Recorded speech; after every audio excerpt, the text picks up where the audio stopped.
নমস্কার বন্ধুরা, গল্পের ঝুলিতে সকলকে আরও একবার অনেক অনেক স্বাগত জানাই। বন্ধুরা, আশা করছি আপনারা প্রত্যেকে ভালো আছেন, সুস্থ আছেন। চলুন আজকে আপনাদের জন্য একটা দুর্দান্ত ছোট গল্প নিয়ে হাজির হয়েছি, যেটা বিভূতিভূষণ বন্দ্যোপাধ্যায়ের লেখা হিঙের কচুরি। একটা ছোট্ট গল্প, কিন্তু খুবই ভালো লাগবে আপনাদের। পুরো গল্পটা শোনার অনুরোধ রইল। গল্পটা শুনতে শুনতে যদি ভালো লাগে তাহলে প্লিজ ভিডিওতে একটা লাইক করার অনুরোধ রইল। চলুন শুনে নেব আজকের গল্প, সাহিত্যিক বিভূতিভূষণ বন্দ্যোপাধ্যায়ের লেখা হিঙের কচুরি। আমাদের বাসা ছিল হরিবাবুর খোলার বাড়ির একটা ঘরে। অনেকগুলো পরিবার একসঙ্গে বাড়িটাতে বাস করত। এক ঘরে একজন চুড়িওয়ালা ও তার স্ত্রী বাস করত। চুড়িওয়ালার নাম ছিল কেশব। আমি তাকে কেশব কাকা বলে ডাকতাম।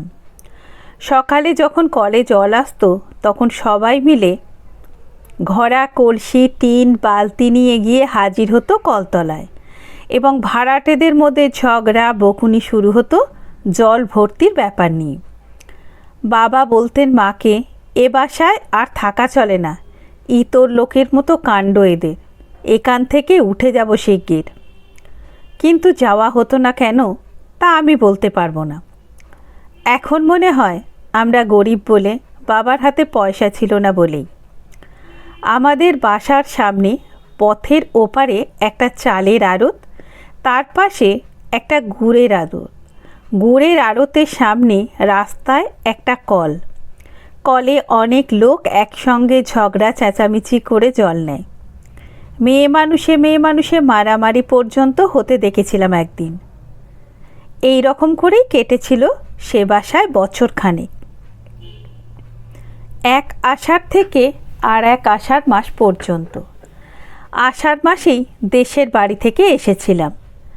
দেশের বাড়িতে বাঁশবাগানের ধারে ধূত্র ফুলের ঝোপের পাশেই আমি আর কালী দুজনে মিলে একটা কুঁড়ে করেছিলাম। কালীর গায়ে জোর বেশি আমার চেয়ে। সে সকাল থেকে কত বোঝা অ্যাশ ছাওড়ার ডাল আর পাতা যে বয়ে এনেছিল।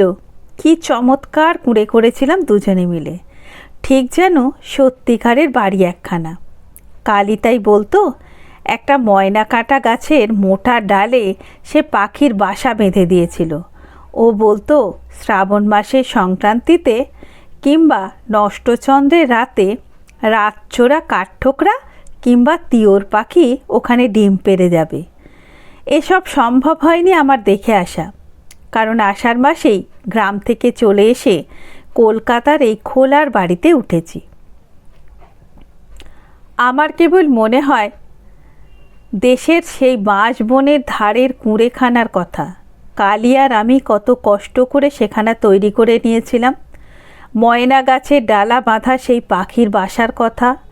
নষ্টচন্দ্রের রাতে কাঠঠোকরা পাখি সেখানে ডিম পেড়েছিল কিনা কে জানে। কলকাতার এ বাড়িতে জায়গা বড্ড কম, লোকের ভিড় বেশি। আমি সামনে টিনের বারান্দাতে সারা সকাল বসে বসে দেখি কলে পাড়ার লোক জল নিতে এসেছে। গুড়ের আড়তের সামনে গুড় নামাচ্ছে গরুর গাড়ি থেকে। বাঁ কোণের একটা দোতলা বাড়ির জানলা থেকে একটা বউ আমার মতো তাকিয়ে আছে রাস্তার দিকে। এই গলি থেকে বার হয়ে বড় রাস্তার মোড়ে একটা হিন্দুস্তানি দোকানদারের ছাতুর দোকান থেকে আমি মাঝে মাঝে ছাতু কিনে আনি। বড় রাস্তায় অনেক গাড়ি ঘোড়া যায়। আমাদের গ্রামে কখনো একখানা ঘোড়ার গাড়ি দেখিনি। দু চোখ ভরে চেয়ে চেয়ে দেখেও স্বাদ মেটে না। কিন্তু মা যখন তখন বড় রাস্তায় যেতে দিতেন না, পাছে গাড়ি ঘোড়া চাপা পড়ি। আমাদের বাড়ি থেকে কিছু দূরে গলির ওই মোড়ে কতকগুলো সারবন্দি খোলার বাড়ি আমাদেরই মতো। সেখানে আমি মাঝে মাঝে বেড়াতে যাই। তাদের বাড়িঘর বেশ পরিষ্কার পরিচ্ছন্ন। কত কি জিনিসপত্র আছে, আয়না, পুতুল, কাঁচের বাক্স, দেয়ালে কেমন সব ছবি টাঙানো। এক এক ঘরে এক একজন মেয়ে মানুষ থাকে। আমি তাদের সকলের ঘরে যাই, বিকেলের দিকে যাই, সকালেও মাঝে মাঝে যাই। ওই বাড়িগুলোর মধ্যে একটা মেয়ে আছে, তার নাম কুসুম। সে আমাকে খুব ভালোবাসে, আমিও তাকে ভালোবাসি। কুসুমের ঘরেই আমি বেশিক্ষণ সময় থাকি। কুসুম আমার সঙ্গে গল্প করে, আমাদের দেশের কথা জিজ্ঞাসা করে। তাদের বাড়ি বর্ধমান বলে কোনো একটা জায়গা আছে, সেখানে ছিল। এখন এই ঘরেই থাকে। কুসুম বলে, তোমায় বড্ড ভালোবাসি, তুমি রোজ আসবে তো? আমিও ভালোবাসি, রোজ আসেই তো। তোমাদের দেশ কোথায়? আশিডিংডি, যশোর জেলা। কলকাতায় আগে কখনো আসনি বুঝি? না। বিকেলবেলা কুসুম চমৎকার সাজগোজ করত। কপালে টিপ পরত, মুখে ময়দার মতো গুঁড়ো মাখত, চুল বাঁধত। কি চমৎকার মানাতো ওকে। কিন্তু ওই সময় কুসুম আমাকে তার ঘরে থাকতে দিত না। বলতো, তুমি এবার বাড়ি যাও, এবার আমার বাবু আসবে। প্রথমবার তাকে বলেছিলাম, বাবুকে? সে আছে, সে তুমি বুঝবে না, এখন তুমি বাড়ি যাও। আমার অভিমান হতো, বলতাম, আসুক বাবু, আমি থাকব। কি করবে আমার বাবু?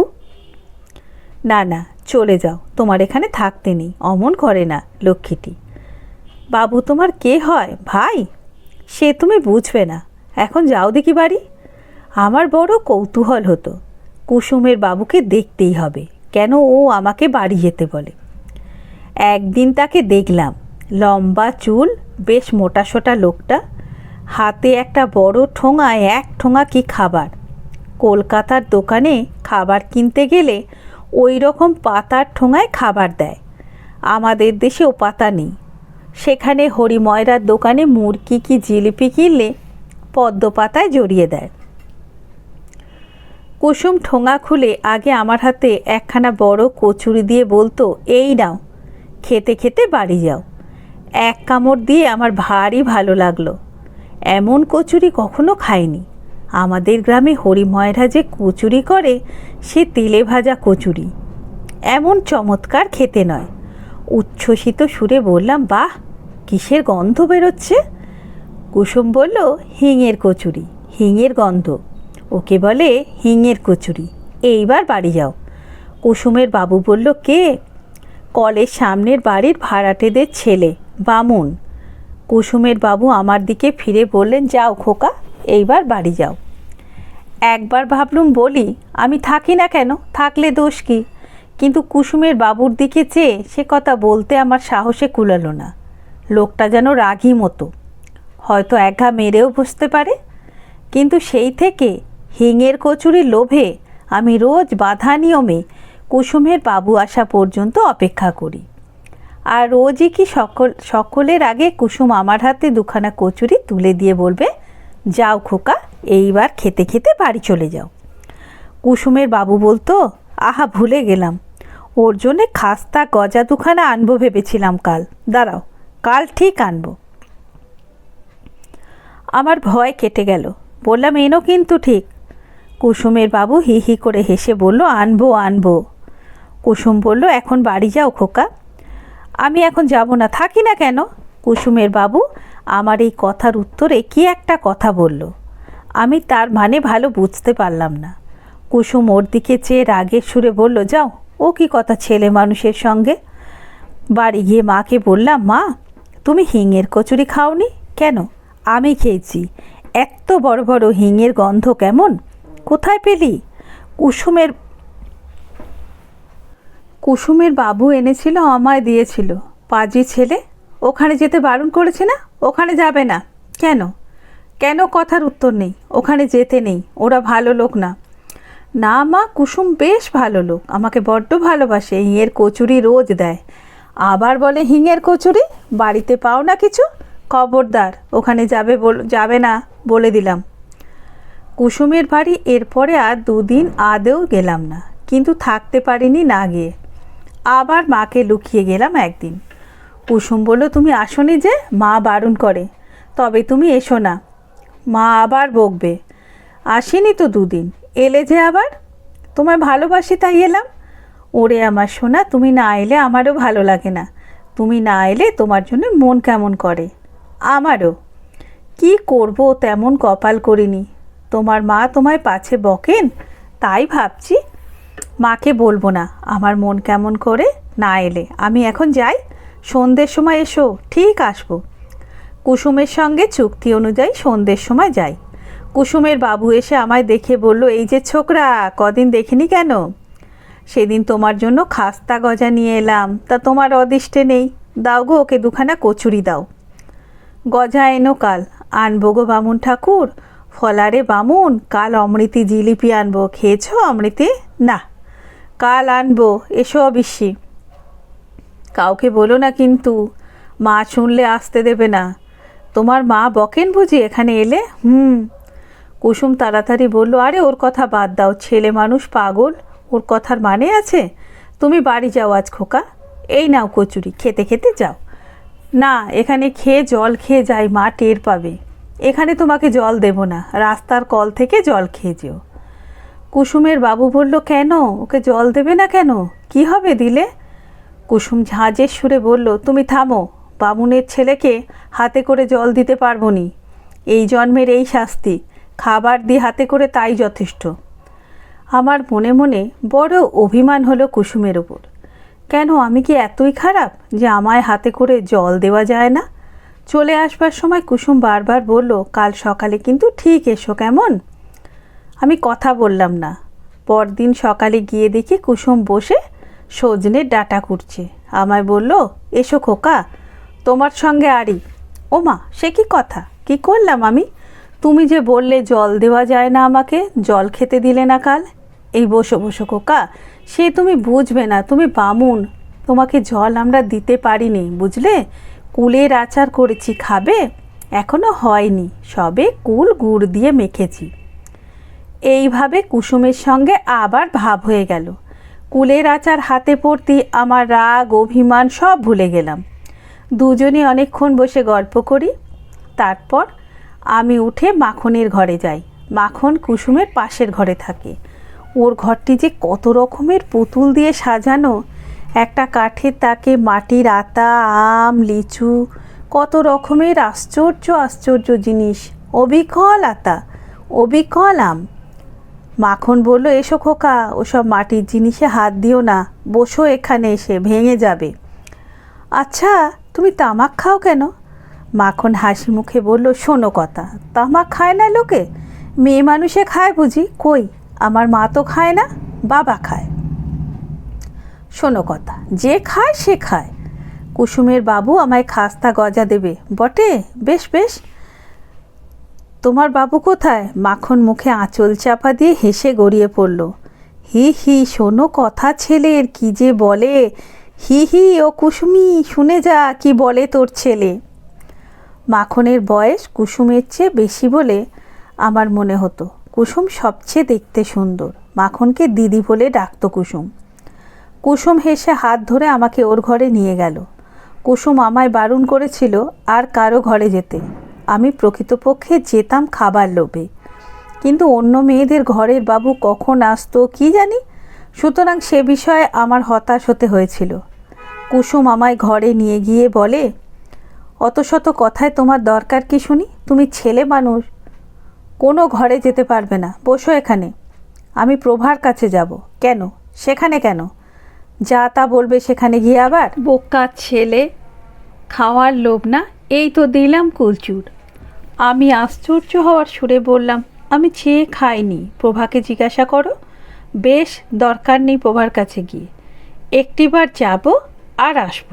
সত্যি বলছি, প্রভার ঘরে যাওয়ার কারণ ততটা লোভ নয় যতটা একটা টিয়া পাখি। টিয়া পাখিটা বলে, রাম রাম, কে এলো? দূর বেটা, কাকিমা কাকিমা। আমি ঢুকে দাঁড়ালেই বলে, কে এলো, কে এলে? আমার নাম বাসুদেব। কে এলে, কে এলে? আমি হেসে উঠলাম। ভারী মজা লাগে ওর বুলি শুনতে। অবিকল মানুষের গলার মতো করে কথা বলে। কে এলে, কে এলে? প্রভা বাইরে থেকে বলল, কে ঘরের মধ্যে? ও রান্নাঘরে রাঁধছিল, খুন্তি হাতে ছুটে এসেছে, খুন্তিতে ডাল লেগে রয়েছে। আমি হেসে বললাম, মারবে নাকি? ও পাগলা ঠাকুর, তাই বলো। আমি বলি, কে এলো দুপুরবেলা ঘরে? তোমার ঘরে কুলচুর নেই? কুসুম আমায় কুলচুর দিয়েছে, খুব ভালো কুলচুর। কুসুমের বড়লোক বাবু আছে, আমার তো নেই, কোথায় থেকে কুলচুর আমচুর করব? কুসুমের বাবু আমায় গজা দেবে। কেন দেবে না? মোড়ের অত বড় দোকানখানা কুসুমের পায়ে সঁপে দিয়ে বসেছে। ওখানকার কথা ছেড়ে দাও। বলে মানিনি, তোর মানের বালাই নিয়ে মরি। ভয়ে ভয়ে বললাম, প্রভা রাগ করো না আমার উপর। না না, রাগ করবো কেন? দুঃখের কথা বলছি। আমিও এক পুরুষ বেশে আমরা উড়ে আসিনি। 15 বছর বয়সে কপাল পুড়লে ঘর থেকে বেরিয়েছিলাম। কেন ঘর থেকে বেরিয়েছিলে? সেসব দুঃখের কথা তোমার সঙ্গে বলে কি হবে? তুমি কি বুঝবে? বসো, আমার ডাল পুড়ে গেল। গল্প করলে পেট ভরবে না। আমি যাই। এসো রান্নাঘরে। প্রভার রং কালো, খুব মোটাসোটা, নাকের ওপর কালো ভ্রমরের মতো একটা আঁচিল। প্রভা একদিন আমাকে গরম জিলিপি আর মুড়ি খেতে দিয়েছিল। ওর ঘরে এত জিনিসপত্র নেই, ওই খাঁচায় পোষা টিয়া পাখিটা ছাড়া। প্রভা রান্না করছে চালতের অম্বল, একটা পাথর বাটিতে চালতে ভেজানো। চালতে অনেক দিন খাইনি, দেশ থেকে এসে পর্যন্ত নয়। সেখানে আমাদের মাঠে তালপুকুরের ধারে বড় গাছে কত চালতে পেকে আছে এই সময়। বললাম, চালতে পেলে কোথায় প্রভা? বাজারে আবার কোথায়? বেশ চালতে। প্রভা আর কিছু বলল না, নিজের মনে রাঁধতে লাগলো। আমি বললাম, তোমার বাবা মা কোথায়? পাপ মুখে ওসব কথা আর কি বলি। বাড়ি যাবে না? কোন বাড়ি? তোমাদের দেশের বাড়ি। জমের বাড়ি যাব একেবারে। তোমাদের দেশের বাড়িতে কুল আছে, আমাদের গায়ে কত কুলের গাছ। প্রভা এ কথার কোনো উত্তর দিল না, আবার নিজের মনে রাঁধতে লাগলো। খানিক পরে সে একটা ঘটি উনুনের মুখে বসিয়ে চা তৈরি করে গ্লাসে আঁচল জড়িয়ে চুমুক দিয়ে খেতে লাগলো। আমায় একবার বললেও না যে আমি চা খাবো কি না।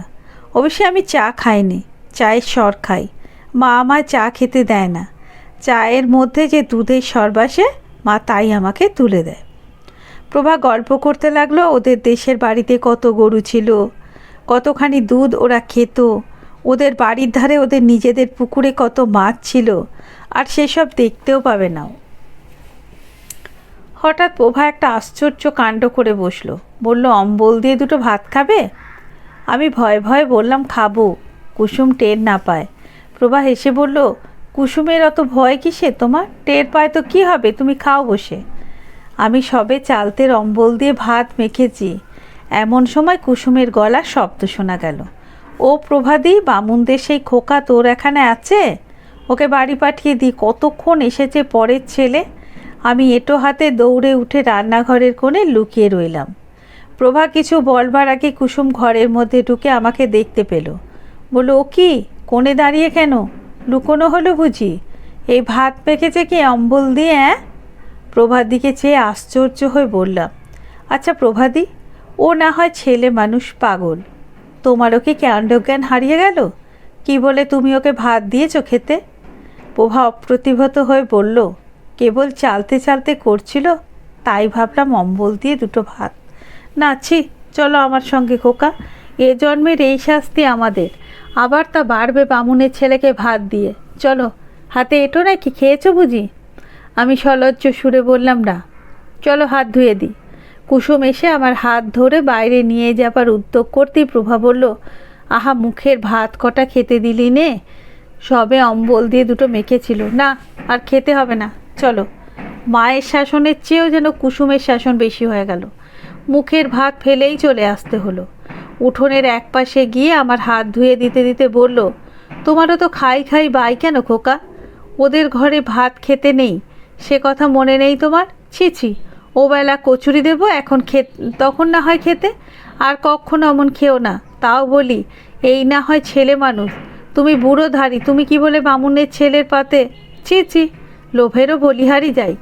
বলা বাহুল্য, প্রভা এসব কথা শুনতে পায়নি, সে এদিকে ছিল না।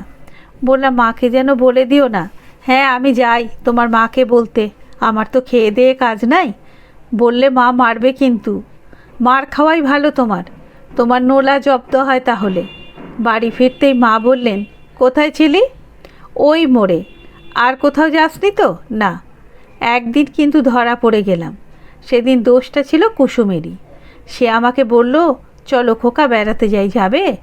বিকেলবেলা রোদ বেশি নেই, ট্রাম লাইনের ওপারে যেতে দেখে আমি সভয়ে বললাম, মা বড় রাস্তা পার হতে দেয় না, বারণ করেছে। চলো, আমি সঙ্গে আছি তো, ভয় নেই। বড় রাস্তা পার হয়ে আর কিছু দূর দূরে একটা খোলার বস্তির মধ্যে আমরা ঢুকলাম। একটা সরু গলির দুধারে ঘরগুলো। যে বাড়িতে আমরা ঢুকলাম সেখানে সবাই মেয়ে মানুষ, পুরুষ কেউ নেই। একজন মেয়ে বলল, আইলো কুসমি, কতকাল পরে, বাপ্পা আমাদের কি আর নাগর নেই, তা বলে কি অমন করে ভুলে থাকতে হয় ভাই?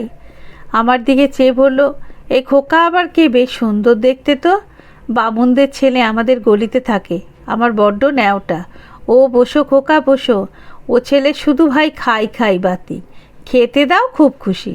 তাই তো, কি খেতে দিই, ঘরে কুলের আচার আছে, দেবো? আমি অমনি কিছুমাত্র না ভেবেই বলে উঠলাম, কুলের আচার বড্ড ভালোবাসি। কুসুম মুখ ঝামটা দিয়ে বলল, তুমি কি ভালোবাসো না? খাবার জিনিস হলেই হলো। না ভাই, ওর সর্দি কাশি হয়েছে, ওইসব খাবে না, থাক। আমার মনে ভয়ানক দুঃখ হলো। কুসুম খেতে দিল না আমাকে কুলচুর। কখন হলো আমার সর্দি কাশি? কুলচুর আমি কত ভালোবাসি। খানিকটা সে বাড়িতে বসবার পর আমরা অন্য একটা ঘরে গেলাম। তারাও আমাকে দেখে নানা কথা জিজ্ঞাসা করতে লাগলো। বাড়ির তৈরি সুজি খেতে দিল একখানা রেখাবি করে, তাও কুসুম আমায় খেতে দিল না, আমার নাকি পেটের অসুখ। সন্ধ্যের খানিকটা আগে আমাকে নিয়ে কুসুম বড় রাস্তা ট্রাম লাইন পার হয়ে এপারে এলো। একখানা ট্রাম আসছিল। আমি বললাম, কুসুম দাঁড়াও, ট্রাম দেখব। সন্ধে হয়েছে, তোমার মা বকবে, বকুক। ইস, ছেলে যে ভারী বৃদ্ধি। আচ্ছা কুসুম, তুমি ও কথা বললে কেন? আমায় কুলচুর খেতে দিলে না? ওরা তো দিচ্ছিল। তুমি ছেলে মানুষ, কি বোঝো কার মধ্যে কি খারাপ রোগ আছে? ওসব পাড়ায় তোমায় আমি যার তার হাতে খেতে দেব? যার তার ঘরের জিনিস মুখে করলেই হলো? তোমার কি, কার মধ্যে কি রোগ আছে তুমি তা জানো? আচ্ছা কুসুম, নাগর মানে কি? কিচ্ছু না, কোথায় পেলে কথা? ওই যে ওরা তোমায় বলছিল। বলুক, ওসব কথায় তোমার দরকার কি, পাজি ছেলে কোথাকার। কুসুম আমায় বাড়ির পথে এগিয়ে দেবার আগে বলল, চলো, কচুরি এতক্ষণ এনেছে, তোমায় দিই। দাও, আমার খিদে পেয়েছে। কোন সময় তোমার পেটে খিদে থাকে না বলতে পারো? তোমার মাকে যদি সামনাসামনি পাই তো জিজ্ঞাসা করি, ছেলেরা তো নোলা কেন? নোলা আছে তো বেশ হয়েছে, কচুরি দেবে তো? চলো। গজা এনেছে তা আমি জানি না, গজা কাল দেবে? গলির রাস্তাটা কি নোংরা, বাবারে বাবা। গজা দেবে তো? হ্যাঁ গো হ্যাঁ, এখন কচুরি নিয়ে তো রেহাই দাও আমায়। সেই রাতে কুসুম আমায় আমাদের কলটার কাছে এগিয়ে দিয়ে চলে গেল। মার কাছে সত্যি কথা বললাম, কুসুমের বাড়ি গেছিলাম, কুসুম কচুরি খেতে দিয়েছিল। মা খুব বকলেন, কাল থেকে আমায় বেঁধে রাখবেন বললেন। বাবাকেও রাত্রে বলে দিলেন বটে, তবে বাবা সে কথায় খুব বেশি কান দিলেন বলে আমার মনে হলো না। পরদিন সকালের দিকে আমার জ্বর এলো। 4-5 দিন একেবারে শয্যাগত। একজন বুড়ো ডাক্তার এসে দেখে শুনে ওষুধ দিয়ে গেল। জানলার ধারে আমাদের তক্তপোষ পাতা। একদিন বিকেলে দেখি রাস্তার উপর কুসুম দাঁড়িয়ে আমাদের ঘরের উল্টো দিকের বাড়ির দিকে তাকিয়ে আছে। ওর সঙ্গে মাখন। মাখন এগিয়ে গিয়ে আরও দুখানা বাড়ির পরে একখানা বাড়ির দরজায় দাঁড়িয়ে আমি ডাকলাম, ও কুসুম। কুসুম পিছন ফিরে আমায় দেখতে পেল। মাখনকে ডেকে বলল, দিদি, এই বাড়ি এই যে। মা কলকাতায়। কুসুম ও মাখন এসে জানলার ধারে দাঁড়ালো। কুসুম বলল, কি হয়েছে তোমার, যাও না কেন? মাখন বলল, কুসমি ভেবে মরছে, বলে বামুন খোকার কী হলো। আমি তাই বললাম চলো দেখে আসি। বললাম, আমার জ্বর হয়েছে আজ 5 দিন। কুসুম বলল, তোমার মা কোথায়? কুসুম, তুমি চলে যাও, মা দেখতে পেলে আমায় আর তোমাদের সাথে যেতে দেবে না। আমি সেরে উঠেই যাব, চলে যাও তোমরা। ওরা চলে গেল, কিন্তু পরদিন বিকেলে আবারও কুসুম এসে রাস্তার উপর দাঁড়ালো। নিচু স্বরে বলল, যাব? মা ঘরে নেই, বদ্রীনাথদের ঘরে ডাল মেপে দিতে গেছে। আমি জানি, এই গেল একটু আগে। আমায় বলে গেল, ছোটো খোকার দুধটা দেখিস যেন বেড়ালে খায় না। আমি বদ্রীনাথের ঘর থেকে ডাল নিয়ে আসি। হাত দেখিয়ে বললাম, এসো। ও জানলার বাইরে দাঁড়িয়ে বলল, কেমন আছো খোকা? ভালো, কালকে ভাত খাবো। 2 কমলা লেবু এনেছিলাম, দেবো? দাও তাড়াতাড়ি। খেও। হ্যাঁ, অসুখ সারলে যেও। যাব। কাল ভাত খাবে? বাবা বলেছে কাল ভাত খাবো। কাল আবার আসবো, কেমন তো? এসো। আমি না বললে জানলার কাছে এসো না, তাই করব। আমি রাস্তায় চুপ করে দাঁড়িয়ে থাকবো। সেচ দিতে পারো? আমি হাত দেখালে এসো। পরে 2 দিন কুসুম ঠিক আসলো বিকেলবেলা। একদিন প্রভা দেখতে চেয়েছিল বলে ওকেও সঙ্গে করে এনেছিল। প্রভাও 2 কমলা লেবু দিয়েছিল আমায়। মিথ্যে কথা বলবো না, বালিশের তলায় লেবু লুকিয়ে রেখে দিতাম। মা ঘরে না থাকলে খেয়ে ছিঁড়ে ফেলে দিতাম রাস্তার উপর ছুঁড়ে। সেরে উঠে 2 দিন কুসুমের বাড়ি গিয়েছিলাম। তারপরই এক ব্যাপার ঘটল, তাতে আমাদের কলকাতার বাসা উঠে গেল। আমরা আবার চলে এলাম আমাদের দেশের বাড়িতে। মা একদিন সোডা ওয়াটারের বোতল খুলতে গিয়ে হাতে কাঁচ ফুটিয়ে ফেলল। সে এক রক্তারক্তি কাণ্ড। হাতের কবজি থেকে ফিনকি দিয়ে রক্ত ছুটতে লাগলো। বাসার সব লোক ছুটে এলো বিভিন্ন ঘর থেকে। কোণের ঘরে বিপিনবাবু এসে মার হাতে কি একটা ওষুধ দিয়ে বেঁধে দিল, কিন্তু মায়ের হাত ছাড়ল না। কমে হাতের অবস্থা আরও খারাপ হয়ে উঠছিল। মা আর রান্না করতে পারেন না, যন্ত্রণায় কাঁদেন রাত্রে। ডাক্তার এসে দেখতে লাগলো আমার মামার বাড়ির অবস্থা ভালো। চিঠি পেয়ে মেজো মামা এসে আমাদের সকলকে নিয়ে চলে গেলেন মামার বাড়িতে। আষাঢ় মাসের শেষ, তাল 2-1টা পাকতে শুরু করেছে। মামার বাড়ির গ্রামে মস্ত বড় একটা পুকুর আছে মাঠের ধারে, তার পারে অনেক তাল গাছ। আমি বেড়াতে গিয়ে প্রথম দিনই একটা পাকা তাল কুড়িয়ে পেলাম, মনে আছে। মার হাত ছেড়ে গেল মামার বাড়ি এসে। ভাদ্র মাসের শেষে আমরা দেশের বাড়িতে চলে এলাম। কলকাতা আর যাওয়া হলো না। বাবাও সেখানকার বাসা উঠিয়ে দেশে চলে এলেন। সুদীর্ঘ 30 বছর পরের কথা। কলকাতায় মেশে থাকি, অফিসে কেরানিগিরি করি। দেশের বাড়িতে স্ত্রী পুত্র থাকে। আমার পুরনো কলেজ আমলের বন্ধু শ্রীপতির সঙ্গে বসে ছুটির দিনটা কি গল্প করতে করতে শ্রীপতি বলল, কাল ভাই সন্ধ্যের পর প্রেমচাঁদ বড়াল স্ট্রিট দিয়ে আস্তে আস্তে দুধারে মুখের রং হরিবল। আমিও দেখেছি, ওই পথ দিয়েই তো আসি। আমি কিন্তু ওদের অন্য চোখে দেখি। ওদের আমি খুব চিনি। ওদের ঘরে এক সময়ে আমার যথেষ্ট যাতায়াত ছিল। আমার বন্ধু আশ্চর্য হয়ে বলল, তোমার? হ্যাঁ ভাই, আমার মায়েরই বলছি। যা, বিশ্বাস হয় না। আচ্ছা চলো আমার সঙ্গে এক জায়গায়, প্রমাণ করে দেব। বছর 15 আগে একবার নন্দরাম সেনের গলি খুঁজে বার করে মাখনের বাড়ি যাই। কুসুম প্রভা কেউ সেখানে ছিল না। ওই দলের মধ্যে মাখনই একমাত্র সেই খোলার বাড়িতে ছিল তখনও। শ্রীপ্রতিকে নিয়ে আমি চলে গেলাম নন্দরাম সেনের গলিতে। মাখন এখনও সেই বাড়িতেই আছে। একেবারে সনের নুড়ি চুল মাথায়, যক্ষী বুড়ির মতো চেহারা, একটাও দাঁত নেই মাড়িতে। আমি যেতে মাখন বলল, এসো এসো, ভালো আছো? চিনতে পারো? ও মা, তোমায় আবার চিনতে পারবো না? আমাদের চোখের সামনে মানুষ হলে ভালো কথা। কুসুমের খোঁজ পেয়েছি। কোথায় কোথায় পেয়েছো? শোভাবাজার স্ট্রিটে একটা মেষ বাড়িতে ঝিগিরি করে, ঢুকেই বাঁ হাতি, মন্দিরের পাশের ভাঙা দোতলা বাড়ি। আমায় সেদিন নিয়ে গিয়েছিল মন্দিরে নীলের পুজো দিতে, তাই আমায় দেখালো। শ্রীপতিকে নিয়ে সেই মেষ বাড়ি খুঁজে বের করলাম। সন্ধে তখনও হয়নি। নিচে রান্নাঘরে ঠাকুরকে বললাম, তোমাদের ঝি কোথায় গেল? বাজারে গেছে বাবু, এক্ষুনি আসবে। কেন? দরকার আছে। তার নাম কুসুম তো? হ্যাঁ বাবু। একটু পরে একজন লম্বা রোগা ঝি শ্রেণীর মেয়ে মানুষ সদর দরজা দিয়ে ঢুকে রান্নাঘরের সামনে এসে দাঁড়ালো। ঠাকুর বললেও, কুসুম, এই বাবুরা তোমায় খুঁজছেন। আমি ঝিয়ের দিকে অবাক হয়ে তাকিয়ে রইলাম। বাল্যদিনে সেই সুন্দরী কুসুম এই? মাখনের মতো অত বুড়ি না হলেও কুসুমও বুড়ি। বুড়ি ছাড়া তাকে আর কিছু বলা যাবে না। ওর মুখ আমার মনে ছিল। সেই মুখের সঙ্গে এই বৃদ্ধার মুখের কিছুই মিল নেই। ঠাকুর না বলে দিলে একে সেই কুসুম বলে চেনবার কিছু উপায় ছিল না। কুসুম আমার দিকে তাকিয়ে অবাক হয়ে বলল, আমায় খুঁজছেন আপনারা? কোত্থেকে আসছেন? মাখনের কাছ থেকে। কোন মাখন? নন্দরাম সেনের গলির মাখন বাড়িওয়ালি। ও, আমায় খুঁজছেন কেন? চলো, ওদিকে কথা আছে। চলুন, খাবার ঘরে বসবেন? খাবার ঘরে গিয়ে বললাম, কুসুম, আমায় চিনতে পারো?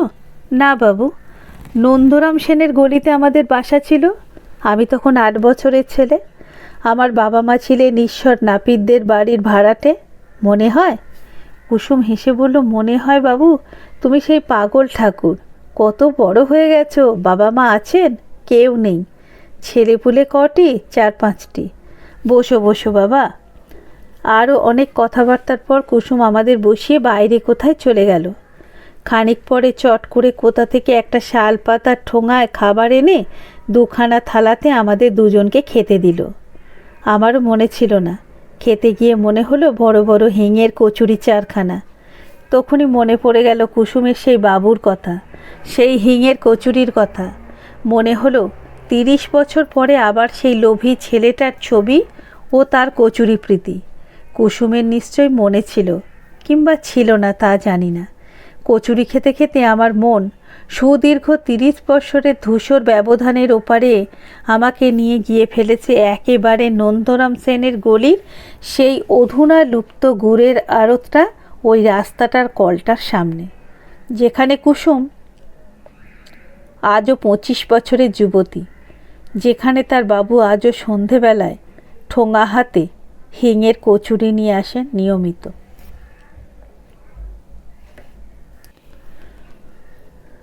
এতক্ষণ শুনছিলেন বিভূতিভূষণ বন্দ্যোপাধ্যায়ের একটি সুন্দর ছোট গল্প হিঙের কচুরি। আশা করছি গল্প এবং গল্প পাঠ দুটোই আপনাদের ভালো লেগেছে। যদি ভালো লেগে থাকে তাহলে প্লিজ গল্পটিতে একটি লাইক করবেন, চ্যানেলটা সাবস্ক্রাইব করে নিয়ে আমার সঙ্গে থাকবেন। ভালো থাকবেন, সুস্থ থাকবেন। ফিরে আসছি আরও একটি নতুন গল্প নিয়ে। আর এতক্ষণ সঙ্গে থাকার জন্য অনেক ধন্যবাদ।